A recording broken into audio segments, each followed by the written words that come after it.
இன்றைக்கி நம்ம சேனலில் இனிப்பு தெனை பணியாரம் எப்படி செய்கிறதுன்னு தான் பார்க்க போகிறோம். இதுக்கு 1/2 கப் தெனை எடுத்துக்கிறோம். அது கூடவே 1/4 கப் பச்சரிசி ஆட் பண்ணிக்கிறோம்.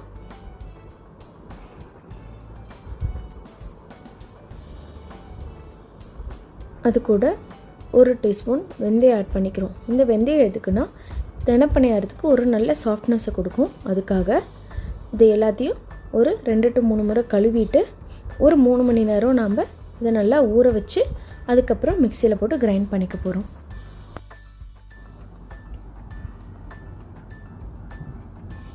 ஊறினதுக்கப்புறம் அதில் இருக்க தண்ணியை வடித்து வச்சுக்கிறோம். இந்த தண்ணி மறுபடியும் ஆட்டத்துக்கு யூஸ் பண்ணிக்கலாம், வேஸ்ட் பண்ண வேண்டாம்.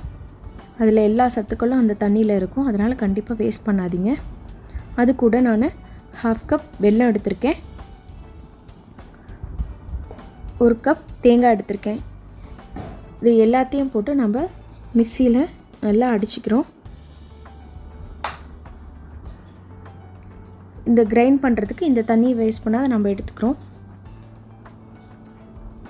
இதில் அந்த இனிப்பு சுவையை நல்லா டேஸ்ட் கொடுக்கறதுக்காக நம்ம கொஞ்சமாக உப்பு எடுத்துக்கிறோம், ஒரே ஒரு பிஞ்ச்.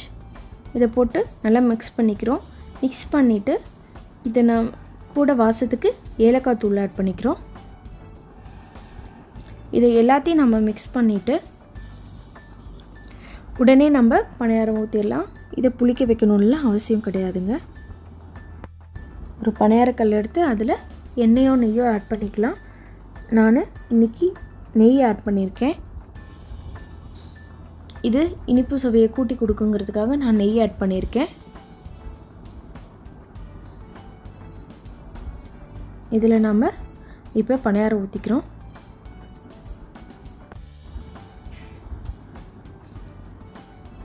இந்த பணியாரம் ஊற்றிட்டு நாம் இதை மூடி வைக்கணும்னு அவசியம் இல்லைங்க. ஒரு 2 நிமிஷம் ஆனதுக்கப்புறம் அப்படியே திருப்பி போடலாம். திருப்பி போட்டு நல்லா செவந்து வர வரைக்கும் வச்சுருந்துட்டு அப்படியே எடுத்துக்கலாம். பாருங்கள், ஒரு பக்கம் செவந்துருச்சு. அவ்வளோதாங்க, நம்ம சூப்பரான இனிப்பு பணியாரம் ரெடி ஆகிடுச்சு. ட்ரை பண்ணி பாருங்கள். தேங்க்யூ.